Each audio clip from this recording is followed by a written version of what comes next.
What's up, y'all? Welcome back to Nick's at Night. I am Nicole L. And I'm Nicole C. Welcome, welcome, welcome. Thank you for joining us. I got a little something different. You can't really tell because I'm still recovering, but I'm smaller. Yes, and it's the reason we had to go on hiatus. Nicole has some news she's going to share, and it actually sparked the topic of today's episode. And we're going to be talking about cosmetic surgery versus emergency surgery or elective surgery, just surgeries in general, because we live in a culture. Altering the body, baby. Altering the body in whatever way.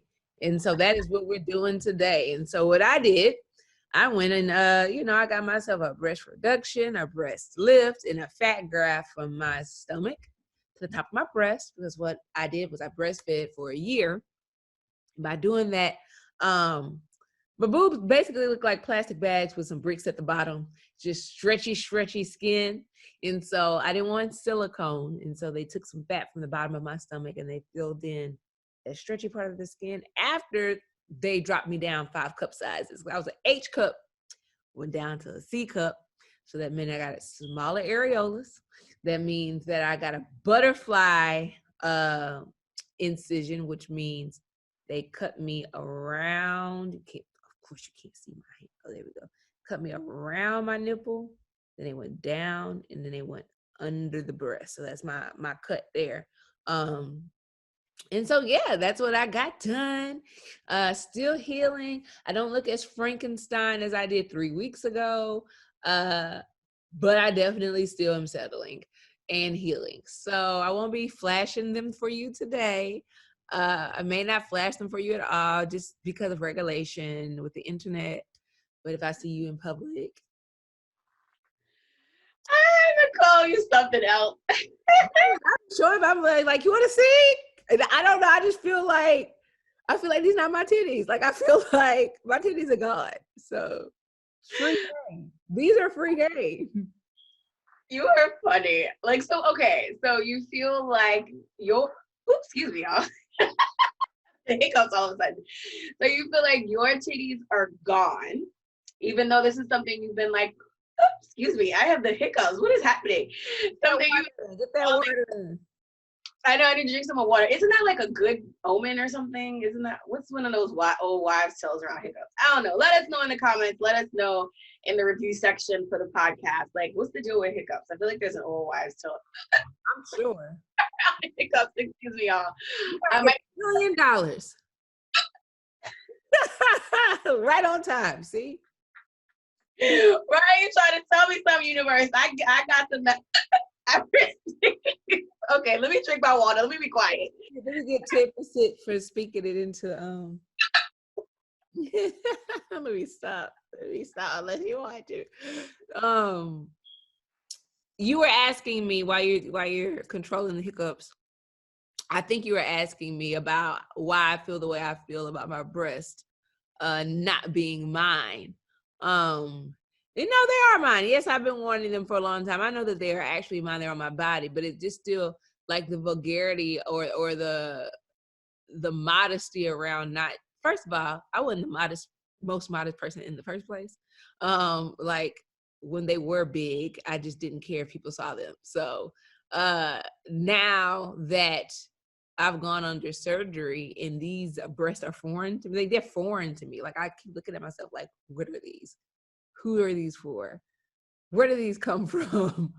These are not mine. Like, that's what it feels like still. It's so, no, I don't feel like they're mine. Sometimes I'm like, these are like the doctor's boobs. Like, look at them. If they start to like look more like regular boobs, I may, feel a little different. Or, as time goes on and it just becomes more normal. I'm sure I'll feel more ownership over them. But at this point, I feel like I'm the doctors. These are the doctors' work. It's I don't know. It's weird. It's so there's a lot. Like you mentioned earlier about us going into, you know, cosmetic surgery, which is elective, versus medical surgeries, which can also be elective and some are more dire than others, versus emergency surgery, which is kind of like you kind of don't have a choice. You want to live, you got to get this done now. And so with elective cosmetic surgery, for me, I feel like there are definitely things that I didn't think about. And the attachment to my former body is one of them. Like, I definitely didn't think that I would look in the mirror and be like, oh, I missed my hanging, swinging fruit of titties. Like, I definitely didn't feel like I would feel, you know, a longing or, you know, whatever. So, that's something, you know, and I can share little bits and pieces about things, you know, as we continue the show. But yeah, to answer your question, that's how I feel. That's how I feel about him. If we're together, I'm gonna be like, look, girl, you wanna see? I called y'all on FaceTime when I first like saw them for the first time, is with you guys on FaceTime. It's like I had like 9 people on FaceTime just waiting to see my new titties. Yes, that was so great. She like FaceTimed all of her girls and we're all like waiting around to see her new boobs as they were like unveiled on the iPhone group video call. That was super cool.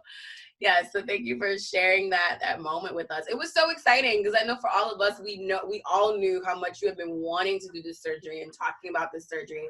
So one side of it was like elation that you were like safe and okay, right? And the other side was like, oh my God, like this is a manifestation. We're living inside of like a live manifestation, like something you had been calling in and saying that you wanted to do, and like now it's happened and now you're like on the other side of this manifestation. So I really want to talk about like the process of the surgery, because you also mentioned when we were prepping for the show, like there's a lot that people don't tell you, or there's a lot that you didn't think about going into the surgery, and like what are some of those things that you didn't realize you would feel or that would take place or that would be at risk? Like what are some of those things that you feel like you missed in the process of deciding to have this surgery? So most of it is for after the surgery, actually. Because, you know, you get on the operating table. First of all, my main thing is like people with anxiety, like, dog, you got to realize you got that shit. And you got to realize that, especially, I mean, I'm sure any type of surgery, I'm sure emergency surgery, which I know you had one and we're going to discuss that. And I'm sure with any type of medical procedure like that you get, you know, a certain anxiety around it.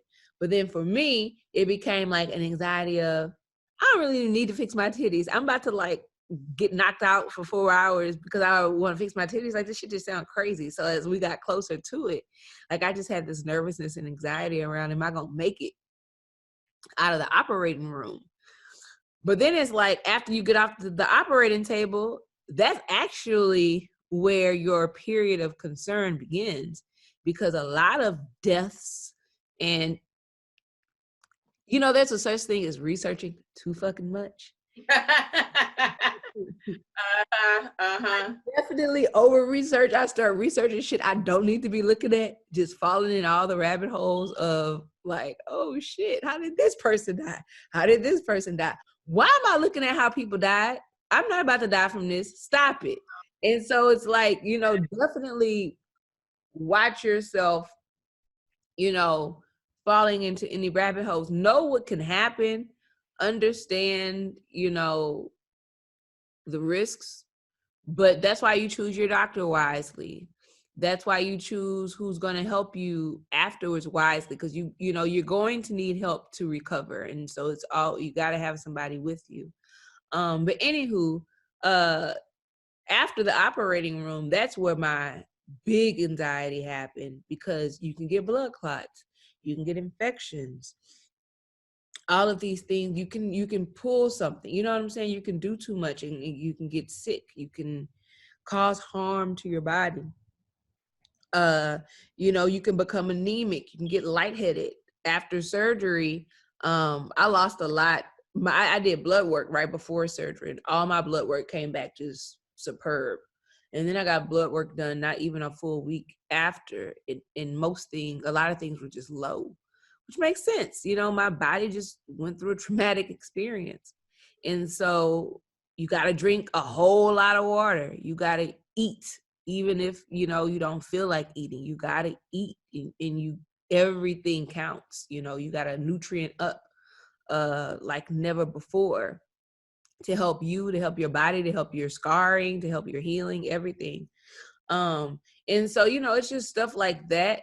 The anxiety portion is the main thing. And so for me, I definitely feel like, and the antibiotics, I didn't realize that, so much medicine goes into surgery, especially cosmetic surgery, to prevent things from happening. And baby, my body don't like medicine. It doesn't. My body just doesn't like medicine. But that's because honestly, I stay away from it. Like I try to do as many herbs and natural things as possible. And I've been doing that for a long time, that I just think that, my body sees medicine as a weapon. And I'm not,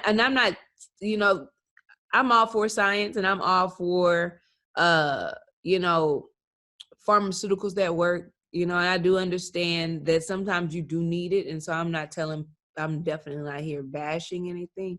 But what I am saying is that, my body, I had to understand that for me, I needed to definitely, look into ways to care for my body that I was used to, which was the holistic way. And there's a community there. There's things there. I learned more about holistic healing after my surgery than I did before. And I was already, doing it before. And so afterwards, it's like, oh, wow, like I didn't know what golden seal was, and the antibiotic property of golden seal, and all of these other things that act as something, and how it helps. And so, yeah, anywho, that those are like some of the main things that, I wish I could have considered. I definitely had phantom breasts right after for like 2 or 3 days. I didn't realize how much I touched my boobs. Not right now, but like before, I would just like, for comfortability, I just touch them. And so I do that at night when I'm in bed. I like notice that I like rub on myself. And I mean, a lot too. And my girl down there, I noticed, I just like, I used to be holding on to myself at night in bed. Like, what? I didn't even realize like how much I do it until maybe a day or two afterwards, when I got up and was walking around, because you got to walk around a lot after surgery. You can't just lay down. I got up to walk around, and I went to like grab them again unknowingly, but I felt myself, my hands stopped, and I could feel breast in my hand, although I wasn't touching my actual breast. So it was just weird. And as I was like, I could feel like the sensation in my hand of where a breast should be, and it wasn't there. So like my heart was dropping as I kept going closer, and it's just like, where's the boob? And it's like, and that happened for like 3 days. It doesn't happen anymore. Like, I'm used to my boy chest now. It's called my boy chest. Stop it.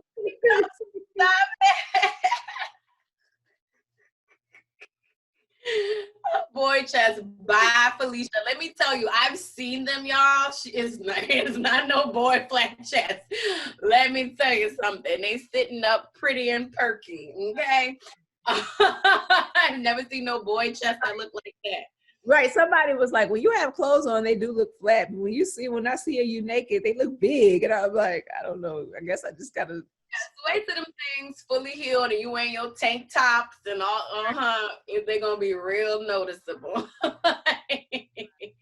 Right. Yeah. The surgical bra is ugly as hell, and it's annoying, and it's big. And it's starting to aggravate my skin. So I don't have it on at the moment, but I also have like this shit on my skin right now. And so I'm like, ugh. But yeah, yeah, man, this stuff is real deal. And there's a community of formerly big titty girls who've gotten reductions. And so that's beautiful. You know, I posted on Instagram that I had my surgery. And so like I feel like all these girls that I've known been like, oh yeah, I got mine. I'm like, damn, you had a reduction. You had a reduction. I didn't know you had a reduction. So, you know, and then also my reduction, I was even more inspired to get it done by some friends of mine who, you know, we've been a big titty community for a while. And then like so one by one, people just getting theirs reduced. And it's like, wait, no, wait, okay. You know, so matter of fact, one of my friends who got hers done in 2019, I went to the plastic surgeon group that she had recommended. So, you know, we out here little chested. Let me quit playing. I'm sorry, guys. I'm like a C cup, and you know, like a CD. I'm in that area. I'm it doesn't look like it, but I'm actually double D. You cannot believe it. Might be smaller now. I don't know. I feel like it changes with the weight. Yeah. Now I did know that. I did know that a lot of people's breasts grow back. Matter of fact, every woman in my family that's gotten a reduction, their breasts have grown back. So that's why I went down to a C cup, because I wanted to go down to a D. But then I was like, well, if mine grows like by a cup or two, then I at least want to have room to like not get back up to like past the double D again. Like if I can wear a Victoria's Secret bra, like that's where I measure mine at. Like, can I get my bra from Target or Victoria's Secret? Honestly, I haven't been able to wear a bra from Target, Walmart, any of those places since I was in middle school. I've had to wear decent bras since high school because I've always just been big chested. So yeah. So cause like even as a double D, I couldn't wear like Target or Walmart bras. I felt like they were just too flimsy for me. And so, but you know what? I used to have my Victoria's Secret stash. I'm gonna say there's one more thing, we can move on from this. Cause like you said, anybody that knows me knows that I've been wanting to get this done for a long time. And so when I got pregnant with my daughter, I was still working with Victoria's Secret. And I had like 30 bras, all colors, all styles, because they would give us free bras. You could buy them for like $5 or $10. So every new style, I was on it. Every color, it was so good. 34 double Ds. And I kept my little bra drawer for the longest because I kept telling myself, one day I'm going to get back into these. One day I'm going to get back into these. I kept that damn bra drawer for the longest. And when I say the longest, maybe like 5 years. Because that was a long, you know what I'm saying? It's a long time to just be holding on to some bras that you can't wear. But then when I moved to Los Angeles, I either gave them away, let somebody, I can't find them. I don't know. I feel like I might have given them away because they were good bras. Some of them were not worn. A lot of them were not worn. I still had the tag on them because that's just how we were getting bras so often that I just couldn't get through them. And so, you know, then I got pregnant and it just blew up. Anywho, the bra drawer is gone. I don't know where it's gone to, but see how it works is that I wouldn't be able to wear them bras right now anyway. So I was holding on to something in hopes to like get back into it when it was time for it. It's like I ain't had no use for them anyways. I'm smaller than that. Yeah. So, you know, and I don't know, I don't want to go to a double D. I would rather go up to a D. If I do get bigger, I might go back to a double D. I prepared for that. But that bra drawer just was so, it tickled me because like I held on that bra drawer for 5 years. I always had to make space for the bra drawer because I knew I was going to get my ass back into that 34 double D one day. It's so funny because it's like, no girl, you're C cup. You're not even a double D. Right. Well, I don't know what I am. I'm supposed to be a C cup, but I can't go get measured for like another month. Like they have to heal more before I can even wear a bra. So I can't even go see what I really am yet. But yes, so enough about my plastic surgery. We could talk more about that later. Emergency surgery. How is that experience? Ooh, child. It's like, it's traumatizing. So I had to have emergency surgery. Like, oh my God, it's like whew, 8 or 9 years ago now. God, I have to think about, because I almost been in LA 7 years, and yeah, like 8 or 9 years ago, because it was like a year or two before I moved to Los Angeles. I had to have emergency surgery. My appendix was rupturing, on the brink of rupturing, and like, I feel for people who go through emergency surgery situations, because it's like you wake up one day and like something is really wrong with your body and you don't know what's wrong, and it's like increasingly being in pain. And that's what happened to me. I was in the middle of like Essence Festival weekend. Shout out. We just had Digital Essence Fest. Just happened like a week or so ago. And I was hosting and doing like the first day during the day at like the day events. And I went out to the mayor's party the night before. And I just thought I was like a little hungover, y'all, because I was feeling lightheaded. My stomach was hurting. I literally, in between takes, I would run to the bathroom and I was like puking my guts out. And I just thought I had drank way too much, but I was like, I didn't really get that drunk last night. Like, I was like, fine. Like, why am I like throwing up? But like, it kept getting worse. Not only was I puking, it got to the point where I was like throwing up like bile. And so if anyone who's gotten to that point or even know anything, like by the time you're throwing up bile, you have to go to the hospital. Because you're not supposed to be throwing up bile. So yeah. I'm puking up bile at this point in time. And I just like, where my appendix was, it was so painful. By the time I had to go to the producer, I was like hunched over. I was like, I can't even stand up. I think I need to like go to the hospital. He's like, are you serious? I'm like, yeah, it's like, I'm in pain. I can't stop puking. I'm like literally puking up like green stuff right now. How did you know it was bile? It was green? It was green. It started yellow, and then it went from yellow to like green. And like I was dry heaving it up. So it was like nothing left in my stomach. But also outside of that, like the pain was like, it was getting to the point where it was like I was screaming. I like wanted to scream. Yeah. They called the ambulance. By the time I got in the ambulance and got to the hospital, I was screaming. Like, that's how painful it was. I wasn't throwing up anymore. I was just screaming from the pain in my stomach. Screaming.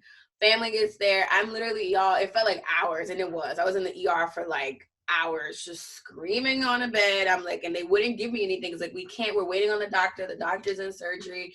We think it's your appendix from what we can tell, but we have to get a surgeon in here to look at you. We cannot give you any pain medicine because we need the surgeon to know where it hurts, how much it hurts, so we know. In pain all day. Surgeon finally comes in, literally looks at me, taps that area, and was like, yeah, it's your appendix. Like, prep her for surgery. It was nighttime at that point. They're like, we can't do it tonight. We're going to do it at we're going to prep you for surgery 6 a.m. So you have to stay overnight. We're going to medicate you. So they immediately they took me up to the room. They hooked up a morphine drip to me for the whole night. So I could just they knocked me out and they gave me a morphine drip. So anytime I was feeling pain, I can just do it. And at 6 a.m, they came, got me. And it was wild because it went from 0 to 60. It was like, oh, I'm hosting at Essence to I'm having emergency, life or death surgery. It was freaking crazy.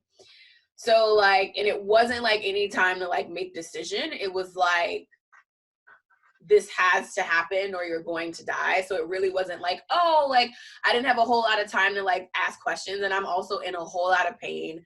My entire family is there at this point in time, freaking out.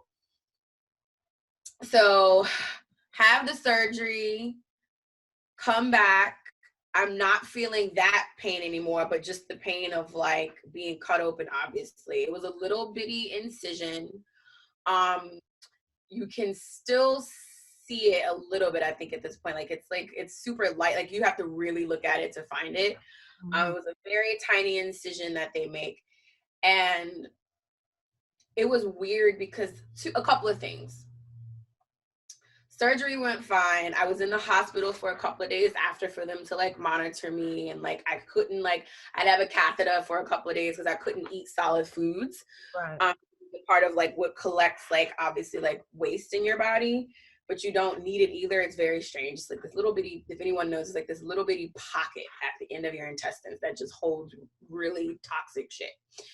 And so you can't eat for the first couple of days. They're just basically like giving you fluids and like you're on a liquid diet. So you have to stay there with the catheter for a couple of days until you can eat solid foods and until you can pass solid waste. Sorry if I'm TMIing right now. But when you have that, would you say? Like childbirth. Oh, okay. I haven't had a kid yet, so I haven't been through that process yet. You can't leave until you have a bowel movement. Well, you're not supposed to, at least. If you had the if you had an epidural, then they make you if you don't have epidural, you can go straight home, I think. But if you had an epidural, they got to keep you for a day or two, and then you have to be able to pass a bowel movement on your own before they can send you home. That's how it was 10 years ago. That may be archaic now, but yeah. Anywho, sorry. No, yeah. So like same deal. Like I had to work up to eating solid foods, and then I had to like pass waste on my own before they would let me go. And I had to wear these like, you couldn't have anything rubbing up against the site, so I had to wear, they sent me home with these like hospital granny panty things that I had to wear for a week, and I couldn't go like out and do anything, couldn't get in the shower for like a month or so while the incisions and things were healing. So that whole process. So it was like my whole life just kind of like shifted. But it was like a good 6 months to a year before I felt normal, because it's the same thing. It's like you have this thing called like like Nicole was talking earlier, like phantom titty. Like she was like feeling her breasts that weren't there. Like my body was sad. Like I could tell that it was missing a piece of it. And like I would have these periods where my body just would feel just weird and like wonky. And when I would go for my checkups, it's like, yeah, that happens. It's like you just had a piece of yourself that's been with you your entire life removed from your body. Your body is like adjusting to that. Like things have been shifted, and I could feel like, sounds strange, but like I could feel the sadness in my body of like something that was like missing. And that was like a good 6 months to a year before I felt fully normal again. Mm-hmm. And then the other side of that, which was trippy, that made me realize the importance of like having medical insurance and like how much of a privilege that is. Like that was off rip, like a 50, 60 case emergency surgery that you like have to have. And thank God, at the time I was under 26. I was still on my father's insurance. So I still had full insurance. Yeah. And it was literally right before the cutoff. And like, thank God I had it, because like, could you imagine that happening? And it does happen to people. That happening to body, having to have like life or death emergency surgery and like not having insurance and like having to figure out how to like, foot the bill. And I just remember that being like a defining like adulting moment for me, because up until then I wasn't really worrying about things like insurance, because like my dad always had it, my parents always had it, I always had insurance. It was never a thing for me to like have to think about. And like I was coming around that time when I was about to move to LA, and had to come off my dad's insurance because I was turning that age where the parents can no longer carry their children as dependents on insurance. So I was becoming more aware, but I was super hyper aware after that, because I was like, I'll never not have insurance again. It was freaked me out, because like, what if something happens and I have to have emergency surgery again and I don't have insurance? And so I became very hyper aware of like the medical industry and like how that all works and goes down. And it was like kind of like an adulting wake up call for me, because I never imagined like having to have a life or death surgery in my 20s. Like that was wild to me. And like no warning, like your appendix rupturing is one of those things. There is no warning. The warning is when it's happening. Like that's the warning. Like the puking all day. There's no way to kind of like prepare for that, or the body doesn't warn you around it. Like I had no symptoms up until the day it was happening. And then the next day I had to like have my appendix removed. Had it taken out. So yes. We put under anesthesia? Oh, for sure. Yeah, they take you out for that. Mm-hmm. Definitely. Because they go in and they cut it. they like, it's not like laser or anything, like, because I've also had, so I've had two, so that was my emergency surgery. I've also had elective medical surgery as well, where I had to go under. And so that's a little different. The other one, I was cut and they broke bones, but they didn't remove tissue. Like my appendix, they went in and removed tissue. So Right. both I had to go under, but the healing process was just really different. Like having that piece of me removed felt very different from like my elective surgery was cosmetic, and it was also You said corrective. corrective. So how I was positioned in my mother's womb, my big toes grew like this. You guys can't see for who listened to the podcast, but they grew like on an angle. And so my tendons grew that way, and so did the bones. So they had to break my big toe bones at the joints, and they had to they cut the tendons. They didn't remove it, but they had to cut them. So then I had to be in these boots for like. Is that called slew-footed? What'd you say? Is that what slew-footed is, or no? It's called what was it called? It's because it's also when I was one of those babies that had to wear like the boarded shoes. Yeah, I know slew-footed people have to wear the shoes too, but I forgot. I think slew-foot is like, I don't know. I gotta Google it.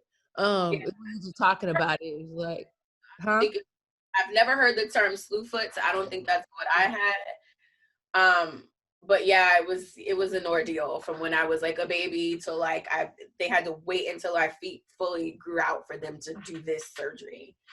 Because heels were really painful. I couldn't wear them because my toes were like not fitting properly, obviously. Slew-foot is when your feet turn out like this. My whole foot didn't, just my big toes did. Yep, just my two big toes did.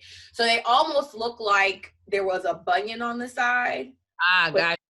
But it was my whole entire big toe grew like away from like towards the other toes instead of like being straight. They like grew away. Got one toe as opposed to. Yeah, they grew towards the toe. Yeah, instead of being straight on their own. Mm-hmm. Did they put you to sleep for that one? Oh yeah, yeah, girl, they fucking broke my bone and cut my tendons. Hell yeah. It happened. It was my summer before going into my senior year because I didn't want to do it graduating. Right. I wanted to do it in my summer. So that was like the time we had always decided I would do it the summer before senior year. So by the time all the senior like prom and all that stuff came around, I'd be able to wear heels and like not have to like, and then I can enjoy my summer going into college. So it was really amazing. I had to walk around with boots on the whole summer with a rod up my toe. It was together. I definitely feel like being under anesthesia in my 30s is a lot different. I just remember because I had to have medical surgeries. I had to have 2 of them in high school, where I was just not completely out. But I feel like I do remember like the process of not remembering when I got knocked out and just waking up. Like I do remember that. But I don't remember my body like reacting. I just remember like waking up and it was like I was done. And like I didn't feel like I had to recover. Like I went back to school like I probably was out for like a week just because it's like protocol, just not go right back to school after you just have I had like, they were in my head. They had to like go in and remove sinus cavities out of my like head, and like my adenoids had to be taken out, and they had to do like some other sinus work for my ears. So they were like all up in here with my surgery. But yeah, I remember getting up and being like, oh, we're done. And like, boom. But this time I'm like, I don't know what's going on. Like, I have no clue. And even with the epidural, I was 23. The epidural didn't even, I feel like the epidural didn't bother me. The only thing, like, because I remember I was trying to, like, have my child naturally. I was like, oh, I'm going to just push her out. And then it got bad. It got so bad that I just, like, I think the lady told me that if I would have waited 1 minute longer, I would have been able to get an epidural. And I was so afraid of them poking the needle in my spine. Like I was just really scared about that. Girl, when I was freaked out about that. But when I tell you that pain was so strong, when that lady came back in my room, my ass was curled up, ready for her to stick my ass. Cause I was like, nope, you got to do this. Cause I can't take this anymore. That shit hurt. But even with that, like, I don't remember having to recover from the epidural. I do remember getting infected though, because childbirth was left to me and I had to go back to the doctor. I had to get admitted to the hospital again. I did break out from the penicillin that they gave me through my IV. And I wasn't historically allergic to it. But anywho, this anesthesia, like, I don't know if it was just a mixture of like the antibiotics, the anesthesia, the Percocet, whatever. I just know my body is like, girl, what are you doing? Like, you trying to, like, you overdoing it. Like, nah, we can't do this. We can't take this. But yeah, I don't know, child. But I do know that I do remember, though, from being in high school and with the anesthesia, I do remember the knockout process. So I was just real nervous about that going into this surgery. I was just real nervous about the knockout process. And so the guy wheeled me to the back and then they strapped me up, hooked me to the IV. And I told her I had anxiety, and the anxiety just kept building up. I didn't have anxiety about this in high school. Like, I just did the surgery. It was fine. This time, like, as an older person, I'm just like scared. And I'm like, is this the anesthesia? Is this it? Is this it? And like, he put some clear stuff in me and I was like, is this the anesthesia? And he was like, no, this isn't it. This is just to calm you down. You're going to feel a little warmth going through your body. And I was like, okay, I don't feel anything. So he came back with like this big ass, like this big syringe of white shit. And I was like, is this it? And I don't remember. I feel like he told me that wasn't it. I really do feel like it. I also remember saying, oh, I feel this. When I tell you, I woke up right after that, it was like. That's the part of anesthesia that freaks me out. It's like they give it to you and it's like countdown from like. They didn't even give me a count. I feel like that man told me, no, this wasn't it, because he know, like, I'm tripped. Like, he knows I was like high, like anxiety around it. Girl, I remember that though. I remember being like, is this it? I remember feeling the warmth and being like, oh, I feel the warmth with this. And then I feel like I asked him, is this it? I can't remember which order it was. So he might not have said no. I might have knocked out right after. And then he was like, yep, I don't know. But all I know is I woke up and I remember waking up being like, I got to have surgery. And the lady was like, no, you're done. And I'm like, huh? Like, what? That's the craziest part of anesthesia to me is like, they take you under, like, you remember like the moment right before under, and then you're waking up and it's over. That shit is weird. It's mad weird, yo. It's like, oh my God, where did I go for like however long this surgery was? Like, you have no recollection of anything. Like, you are just out while people are cutting you and all kind of whatever. They did anything to my ass in that room. They could have had me. Girl, I got a nick on my stomach. It looked like a laser or something might have hit me, like a little nick. And I'm like, what the hell happened? I really want to ask for a video. I feel like in all surgeries now they record. Like, I feel like they have to for liability reasons. And I meant to ask them that the last time I went for my post-op. I'm going to ask them, I go back Thursday. Like, did y'all record me? Because I would really like to see what was happening in this room. I would like to see the moment that my ass knocked out. And I would like to see everything that happened in between. Oh my gosh, that is too funny. Right, that's scary. Like, that, the idea of like you just knocking out to the world. Like, they could just, anything could happen to you and you would not know. You would have no recollection. None. That's wild.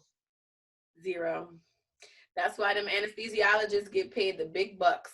Because those doses have to be so precise. Accurate. So precise. Yep. It is wild. They have to be, because literally you come out, I'm sure they probably give you something to bring you out of it. But like, could you imagine waking up, they don't give you enough? Waking up in the middle of surgery or some crazy shit. Like, oh my God. So I found out that there's also different types of anesthesia, because one of my surgeries that I had to get my wisdom teeth surgically removed because it was creating TNJ and they were growing in like this. It was just causing lockjaw. It was bad. So I had to get them all taken out at one time. Huh? I feel like I went under for mine too as well. When I got my wisdom teeth out, I feel like I had to go under for that too. But I found out that that's not the same anesthesia because I woke up during that surgery. I was out, but I woke up. I didn't wake up enough to like do anything or feel anything. I just remember seeing and going right back in. Yeah.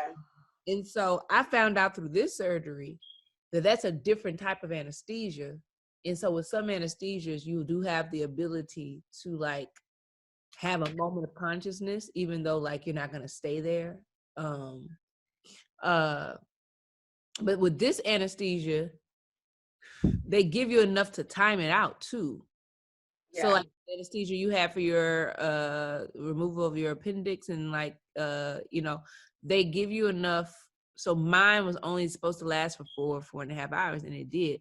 And like you said, I do think that they give you something to like help it to wear off. But as you mentioned, it has to be precise. And that's also just real scary. Like you are putting so much trust. And I'm like, why am I putting so much trust in somebody for some fucking titties? Like, this is a lot for some damn titties. We're here now. We're on the other side of it. I'm happy. Title of the episode, this is a lot for some damn titties. Right. It's like I'm still being cared for. I'm still like healing. I'm still doing a lot for some titties. That is funny. This is a lot for some damn titties. That is fun. That's how I feel. But you know what? The next show, I'm sure the next show I'm gonna be like, ooh, in the shirt that is revealing and you can see my cleavage. Yes, honey. I love it. Oh my gosh. So I think we are getting to that time. And this time I'm back at home, guys. So I have cards for us. I was shuffling that whole time and it's always on point. I just glanced down at it. I didn't even read the whole thing, but I already saw that it's about to be on point. So it's Radha, which is soul flame, which is rediscover a lost part of yourself. Ooh. Experience relationship harmony and healing. Ooh. I feel like that's so good while we're talking about surgery and like removing physical parts of ourselves, right? So these cards, they don't be lying. Don't be lying. So, let me show you for the viewers who are watching on YouTube. Sorry, podcasters, I can't show you the card. There we go. Here's Radha. There she is. All right, so Radha, the Hindu goddess, is the divine feminine counterpart and twin flame of Krishna. She is considered to represent Shakti, the divine feminine and creative spirit of the universal life force. Without the female, the male cannot be created. And for this reason, Shakti is a powerful force that is honored and cherished. Radha is completely devoted to her partner and illustrates the age-old adage, behind every powerful man is a powerful woman. She is dedicated to supporting all those who seek relationship harmony and healing. At one point, she learned what it was like to be separated from Krishna. And so she can also bring great healing to those who are suffering the loss of a partner or a separation. Mm. Loving union, connection, and relationship harmony are key at this time. It's important to remember, though, that relationships won't make you whole. Only your own love can do that. You now have opportunities to find lost parts of yourself, maybe sensual aspects or the capacity to cherish yourself. The relationships around you will then begin to reflect the love you have for yourself. Increased romance, love, and opportunities to express divine harmony through love are all becoming apparent in your life. You deserve divine love, and Radha, with her Shakti presence, is here to awaken this loving connection within you now. Ooh. Okay. I love that. Yeah. I love that. I feel like that's really powerful because, like, when you're talking about elective, corrective, or medical emergency surgery, no matter what, you're losing a physical part of yourself, right? Like something's being taken away that you came into this world with.